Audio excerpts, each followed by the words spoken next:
Sunday mga katrops! Welcome Bermans na! Ayan, dahil Sunday, samahan niyo ulit kami sa another gala moment ng inyong mga katrops. At dito nga kami dinala sa may SM Fairview.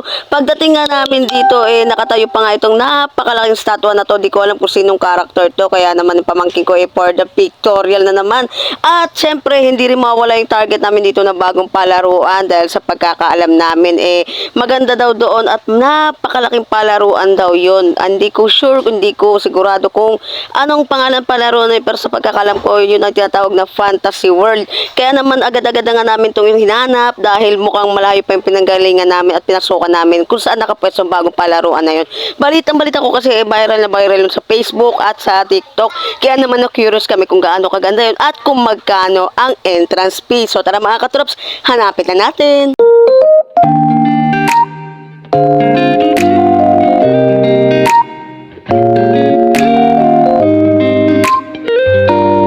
Finally, after na mahabang lakaran, eto nga natagpuan na nga namin yung Fantasy World. At tama nga yung sinabi ko na Fantasy World nga ang pangalan nito, hindi nga ako nagkamali. At legit mga katrops, yung napapanood natin sa Facebook at TikTok, napakalaki at napakalawak din pala nitong palaruan na to. Kaso nga lang, may pagkamaharlika nga lang ang kanilang entrance fee. Sa isang tao ay nagkakahalaga na ng 1 to isang oras. Diyos ko Lord, kasama pa yung magulang, tapos apat pa silang papasok. Hindi na rin kasi nag-decide pumasok dahil sasamahan ko na lang si mama doon maupo dahil napagod na nga si mama maglakad. So yun na nga, hindi ko alam kung papasok sila o hindi, pero nakasalubong ko sila dito, hindi na daw sila papasok dahil kung 1 to ang isa tapos apat sila, Diyos ko Lord, 5,000 goodbye sa isang oras lang, agoy. Kaya naman tamang video na lang muna ako dito sa may labas. Makakabawi din tayo sa Pasko, Chares! At dahil larong-laro na nga pamangking ko, ito na nga't agad na nga silang lumipat sa ibang palaruan na super affordable and sulit din naman. Ito na nga't apat din sila, talagang legit. Apat talaga sila maglalaro. So ito na nga, sinamahan na nga nila yung pamangking ko. Enjoy guys!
sila maglaro, dumiretso na nga sila sa Mang Inasal dahil nakaramdam na rin kami ng gutom. Hindi kami nakasabay ni Mama sa kanila sa Mang Inasal dahil kami tamang hintay na Mama doon sa may Tom's World. At naghahanap din ako ng malalaroan ko na Indiana Jones habang hinihintay sila. At ito na nga maya-maya nga tumatawag na nga yung kapatid ko, pati na rin yung partner ko na nasa Mang Inasal na daw sila. Bumaba sila kaagad dahil para magpa-reserve na at umorder na dahil napakaraming tao at makikita nyo naman kung gaano karaming tao ang kumakain dito sa Mang Inasal. Napakarami na rin waiting sa labas. Kaya naman nauna na yung kapatid ko at yung mga kasama niya maglaro at tamang sunod na lang din kami ni Mama sa kanila. So tingnan nyo mga katrops kung makikita nyo, the best talaga itong Mang Inasal. And after 30 minutes nga, ito na nga tapos na nga ang aming order at binigyan na nga rin kami ng mauupuan. Medyo matagal-tagal nga kasi nga gawa nga na maraming kumakain at marami ding waiting talaga. So tara mga katrops, kain muna tayo dahil sobrang gutom na rin talaga kami nito. Disclaimer lamang po, hindi po ito sponsored.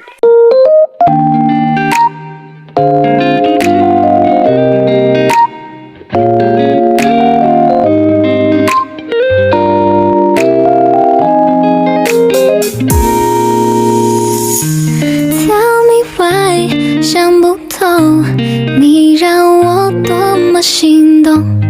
遇见你是生命中最美的彩虹，冥冥之中你的回眸，最美的镜头。想跟你走，想拉着你的手，可好像显得太冲动，已经幻想靠在怀里。已经幻想是我依偎着你，你却和我保持适当距离。OK， 明白是我太过着急，恋爱频率开启，我会一点一点想你，一天。Pagkatapos nga namin kumain, agad na nga kami tumayo dahil napakarami pa naghihintay na mababakanting upuan. At ito na nga, papunta na nga kami sa iba pa namin gagawin dahil mag-grocery pa nga kami at may bibili pa nga kaming ibang mga kailangan namin. So yun lamang po for today's video mga katrops. Maraming salamat po. Till my next vlog. See ya! Bye-bye!